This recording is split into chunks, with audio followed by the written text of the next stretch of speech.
На какие цели в этом году будут направлены гранты главы Коми? Как решаются проблемы с транспортной доступностью в регионе? Когда будут отменены ограничительные мероприятия, связанные с коронавирусом? Как республика готовится к столетнему юбилею? На эти и другие вопросы жителей региона ответил временно исполняющий обязанности главы Республики Коми Владимир Уйба. Подведены итоги конкурса на предоставление грантов главы Коми. Заявки на гранты поступили из всех муниципалитетов Коми. От 138 социально ориентированных НКО на общую сумму более 68 миллионов рублей. По итогу финансирования получат 62 социально ориентированные некоммерческие организации. Сумма поддержки из республиканского бюджета 30 миллионов рублей. Размер гранта от 95 тысяч до 1 миллиона рублей. Средства пойдут на благоустройство территорий, реализацию образовательных и спортивных проектов, а также на поддержку семей, инициатив по социальной защите и патриотическому воспитанию. В прошлом году были приняты 63 заявки на общую сумму 14,5 миллионов рублей. Грантовый конкурс – это конкурс для социально ориентированных некоммерческих организаций, НКО. Но вот я хочу сразу сказать, что это люди, которые хотят сделать что-то большее и что-то лучше для республики, для своего родного села, города. И мы знаем про народный бюджет, мы про него достаточно часто говорим. А это вот такая инициатива жителей, которые сегодня хотят сделать лучше, чем вчера. И, конечно, вот эти деньги тоже они идут и на благоустройство, и на спорт, и на патриотическое воспитание там, подрастающего поколения, ну и на другие социальные направленности. И мы в этом году увеличили сумму по этим грантам более чем в 5 раз. И она действительно составила в этом году 30 миллионов. И самое главное, мы видим, что вот эта активность людей, она должна поощряться. Потому что если человек говорит «я хочу, помогите мне», то, конечно, этим людям надо помогать. И мы будем это делать обязательно и точно совершенно снижать не будем, а будем по возможности эту планку поднимать. То есть в этом году 30 миллионов, в следующем году попытаемся ее поднять, потому что точно заявок будет больше. В прошлом году была утверждена государственная программа «Комплексное развитие сельских территорий» с общим объемом финансирования более 2 триллионов рублей. Однако федеральный бюджет на ее реализацию с 2020 по 2025 год готов был выделить только 1 триллион. Республика намерена обратиться в правительство России, чтобы федеральный центр взял на себя больше расходов. Во время ответов на вопросы населения у временно исполняющего обязанности главы Коми Владимира Уйба поинтересовались республиканской программой «Современный облик сельских территорий», которая предусматривает одновременную реализацию нескольких проектов в одном муниципалитете. Мы действительно, вот, говоря о комплексном развитии, я недавно был в Усть-Куломском районе, и там как раз мы предусматриваем строительство социокультурного центра в селе Вольдино и капитальный ремонт сразу 2 школ. Это в поселке Югдяк. Ну вот поселок Югдяк, я про него уже говорил, что когда я там был во время наводнения, там совершенно уникальный коллектив в школе. Я тогда встречался с директором школы, и она мне сказала о том, что очень большое количество учителей, это люди, ну, это бывшие ребята, которые проучились в этой же школе, уехали в столичные вузы, закончили вузы и вернулись в родное село. Вот это, или в родной поселок даже. Вот это, конечно, очень здорово, и поэтому, конечно, ну, вот таким тоже будем помогать обязательно. Вот я хочу сказать, что ведь здесь и эти объекты, они очень большие, они емкие. У нас на 2021-2022 годы срок реализации по этим объектам 100 миллионов рублей. И это, в общем, внушительные деньги. И еще что хочу сказать. Здесь очень важно, что раньше было соотношение республиканских федеральных денег 30 на 70. Ну, то есть 70% федеральных, 30 республиканских. Для нас это, в общем, ну, тоже такая очень серьезная нагрузка финансовая. И мы сейчас выходим с инициативой, и думаю, что нас поддержат, все-таки перераспределить чтобы было 95/5. Для нас, повторю, очень важно, поскольку мы сейчас не в лучшем состоянии по бюджету, и думаю, что нас услышат. Поэтому вот эта пропорция 95/5, она будет для нас в следующем году избрана Минфином и правительством России. И это, конечно, нам позволит и объекты вести, и республиканский бюджет все-таки не потратить, так как в соотношении 70/30. И еще я бы хотел сказать, что все-таки вот эта программа по комплексному развитию сельских территорий, эта программа разработана в рамках федеральной государственной программы, и мы здесь включились в эту работу. И вот как я уже сказал, конечно, если еще и соотношение поменяем 95/5, это будет для нас очень комфортно. Жители республики задали Владимиру Уйбо вопросы, касающиеся транспортной доступности. По словам руководителя Коми, проблемы, связанные с перевозчиками, решены. Введены дополнительные автобусные рейсы по нескольким маршрутам в сельские населенные пункты. В ближайшее время решится вопрос доступности заречных сел. По ряду направлений перевозчиков действительно не находили много лет. То есть это не вчерашняя проблема. Еще раз скажу, с какого числа какие маршруты заработают или заработали уже. Вот Сыктывкар-Визинга и Сыктывкар-Усть-Кулом, я сказал, что возобновили работу маршрута с 26 июня, ну то есть вот несколько дней назад, да. А маршрут Сыктывкар-Ношуль поедет с 30 июня. То есть вот мы по сути, вот в ближайшие дни и этот маршрут тоже запустим. И конечно, мы знаем об этом. У нас сейчас еще есть одна тема очень непростая. Это река обмелела, и у нас по реке встали вот наши трамвайчики речные, которые перевозят, а там тоже в день до 300 человек. И мы сейчас, буквально вот вчера, весь день отрабатывали это. Я вышел на руководителя Ростеха Сергея Викторовича Чемизова, потому что у них есть концерн, который занимается вот такими судами, в том числе на воздушной подушке. Оказалось, что пока даже они этого не делают, это в проекте. Нашли компанию, это вот все за вчерашний день, которая действительно производит такие суда. И сейчас в срочном порядке Ростех под нас пытается приобрести хотя бы 1-2 судна с тем, чтобы передать эти судна в аренду, с тем, чтобы эти маршруты заработали. Это просто в дополнение, что не только автомобильные маршруты, вот, автобусные, но и речные у нас патологически. Сначала топило, воды, да? А сейчас минус 60 сантиметров упали уровни в реках. Поэтому параллельно еще и вот речными перевозками тоже занимаемся. Потому что мы с пятницы эту тему с Хозяиновой Натальей Семеновной, с руководителем администрации Сыктывкара решаем. Вот тоже, чтобы просто услышали наши жители, что эта тема на контроле, мы ее, в общем, я думаю, в ближайшие дни, может быть, неделю мы ее решим. На прошлой неделе Владимир Уйбо побывал с рабочим визитом в Ударском районе. Местных жителей волнует, когда будет отремонтирована автомобильная дорога и хватит ли средств. Реконструкция автомобильной дороги Усогорск-Благоево-Чупрово, это 120-й километр, 129, это мост через ручей. Стоимость там достаточно такая приличная, 10,5 миллионов, и мы завершим эту работу к концу 2020 года, в этом году. Реконструкция автомобильной дороги Усогорск-Благоево-Чупрово, но здесь уже 118-й километр, тоже мост через речку. Общая сумма работы здесь больше, 21,5 миллиона рублей, и планируемый срок завершения до конца 2021 года.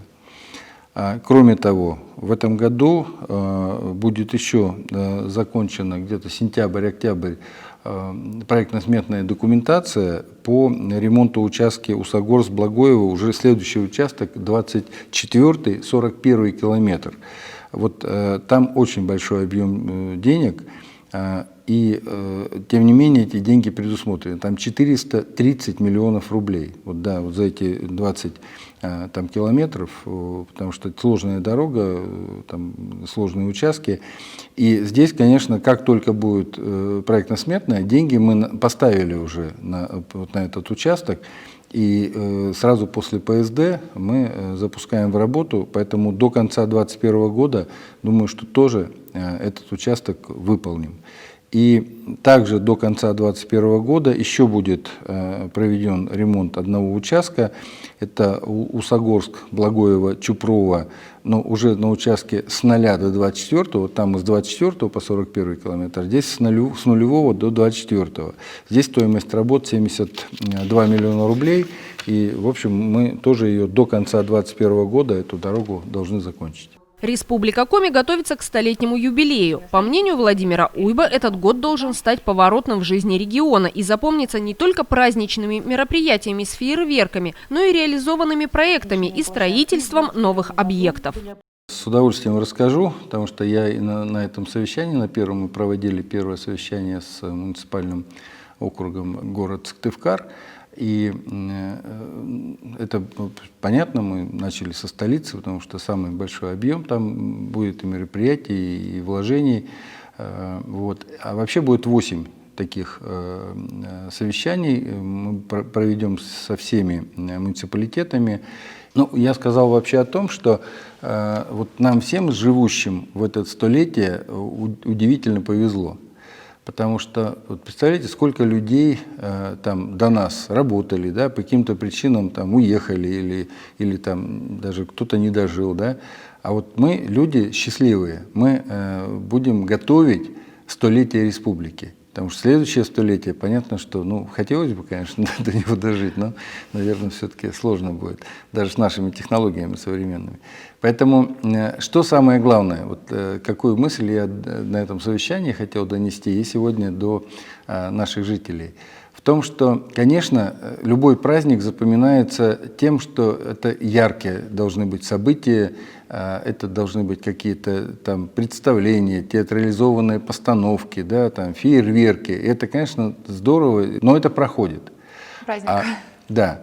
А вот праздник должен остаться. И он должен остаться в чем? Он должен остаться в добрых делах, да, в дорогах, в новых школах, в новых больницах, да, в новых там, помощи сельскохозяйственным нашим предприятиям, да, построенных фермах, приобретенных тракторах. То есть вот в проученных и направленных специалистов. То есть вот этот год, он должен быть поворотным. И это очень важно. Вот у нас, понимаете, у нас все взаимосвязано. Мы сегодня формируем такую базовую основу государственности. И, конечно, мы на эту базовую основу ставим столетие сразу.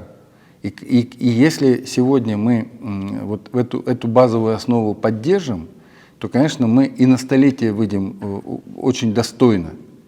И я действительно буду, конечно, просить и президента, и правительства страны о том, что столетие должно запомниться не только праздниками.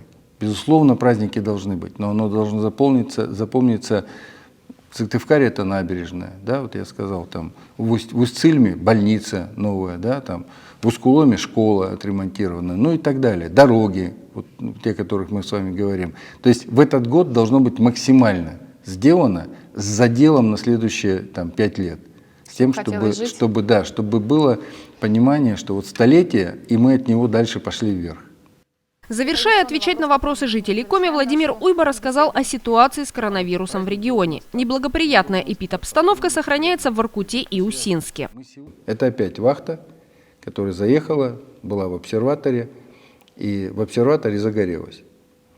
Просто предприняты уже все, казалось бы, меры. Мы указом объявили, мы на оперативном штабе приняли решение не заезжать без ПЦР. Только с ПЦР. Значит, опять вахта заехала без ПЦР. Сейчас понятно, что это же не наши люди, да? Ну, не жители республики. Это понятно, что это жители других регионов. Но поскольку они уже заехали к нам, опять статистика идет против нас. Теперь, вот что такое статистика? Я вчера на оперативном штабе, ну, по сути, уже говорил о том, что нам нужно как можно быстрее, прямо вот с завтрашнего дня, открывать второй этап в полном объеме. Что такое второй этап в полном объеме? Это уже не веранды, да, а полноценный общепит. Его надо открывать. Надо открывать детские лагеря. Но это же опять будут организованные коллективы. Следовательно, это опять возможность, или, не дай бог, это опять способствующий фактор для того, чтобы опять были вспышки. И поэтому, конечно, мы не можем вот такие вспышки допускать. И ясно, что это Усинск, но у нас же статистика-то в целом идет. И мы сегодня опять за счет этого улетели РТ аж там 1,2. Мы опять улетели за единицу. А я убеждаю Госанэпиднадзор и наш республиканский, и федеральный о том, что нам нужно переходить уже полноценно на второй этап. Ну как мы можем вот с такими цифрами переходить? Мало того, у меня вчера просто обратились с криком о помощи сетевые наши большие магазины, непродовольственные имеется в виду, что у них совсем ситуация плачевная. Они не сегодня-завтра выйдут на банкротство. Конечно, их надо открывать, конечно, им надо помогать. Но вот ситуация. Конечно, будем всячески сейчас ее выправлять, будем санировать, будем этот очаг лечить. Есть препарат, я уже о нем говорил, специфического действия фавипиравир, который мы сейчас за большие деньги, он стоит просто очень дорого. Но, тем не менее, все равно закупаем, лечим с тем, чтобы не перевести этих заболевших в тяжелую форму заболевания, чтобы их в легкое и среднее провести, чтобы, не дай бог, у нас никто не умер. Вот. Но, конечно, это огромные расходы, которые мы сегодня несем. Понятно, что это вахты, понятно, что они зарабатывают, и ясно, что часть там у нас остается денег и в рамках социального партнерства, и в части налогов остается по зарегистрированным компаниям на территории республики. Но хотелось бы, конечно, заболевать меньше. Поэтому продолжаем работать. И я все-таки хочу сказать, что мы вчера на оперативном штабе в очень сложной ситуации, Санэпиднадзор, к сожалению, проголосовал против. Мы пришли к выводу, что нужно открывать общепит, пришли к тому, что мы откроем трудовые лагеря, будем думать с 1 июля готовиться для того, чтобы открыть оздоровительные лагеря для детей. Вот. И, конечно, я снова буду выходить на оперативный штаб, буду собирать его в понедельник с тем, чтобы все-таки рассмотреть возможность открыть сетевые наши магазины, вот непродовольственные, потому что от того, что мы доведем людей до банкротства, конечно, никто не выиграет. Никто. Ни экономика, ни потребитель, ни сами руководители этих торговых сетей. Потому что там же люди еще, там же работает большое количество людей. У них работает вот, в самых крупных по 500, по 600 человек. Это люди останутся без работы. Поэтому, конечно, в общем, я к тому, что снова говорю о том, что нужно, конечно, всем соблюдать меры безопасности в обязательном порядке. Не расслабляйтесь. Выходите в общественные места, выходите в магазины, выходите куда-то, вот я бы сказал, там, в город, максимально соблюдайте меры предосторожности. Маски, перчатки, обрабатывайте руки средствами. И, конечно, если вдруг только-только почувствовали недомогание, никакой работы. Ни в коем случае нельзя выходить на работу. Нужно обязательно сначала проконсультироваться с врачом, получить результаты осмотра, диагноз, только потом уже понимать, можно или нет. Потому что все сейчас зависит от нас. Каждый случай дополнительного заболевания, особенно в больших коллективах, это вспышка. Вспышка нас опять откидывает назад. Поэтому будьте здоровы, всего вам самого доброго. 29 июня Владимир Уйба подписал указ о дополнительном смягчении ограничительных мер режима повышенной готовности. С 29 июня на территории республики, за исключением Воркуты и Усинска, при обязательном соблюдении всех санитарных норм и предписаний Роспотребнадзора разрешена работа предприятий общественного питания. С 6 июля возобновляется детская оздоровительная кампания, организация отдыха и оздоровления детей. Указом введены также дополнительные противоэпидемические мероприятия для организации работы ресторанов, кафе и столовых, санаторно-курортных учреждений, лагерей отдыха и оздоровления детей. Работа указанных организаций и предприятий возможна только при их обязательном соблюдении. Остальные ограничительные мероприятия на территории республики продолжают действовать по 14 июля. Продлен режим самоизоляции для пожилых людей старше 65 лет и для имеющих хронические заболевания. Все граждане обязаны носить маски и перчатки, использовать дезинфицирующие моющие средства для рук при нахождении в магазинах, аптеках и общественном транспорте, соблюдать социальную дистанцию не менее 1,5 метров. 30 июня Владимир Уйба посетил Инту. В рамках рабочего визита руководитель Республики Коми побывал в учреждениях здравоохранения и образования, Интинская ТЭЦ и агрокомплексе Инта-Приполярная. Встретился с коллективами, депутатами и лидерами общественного мнения.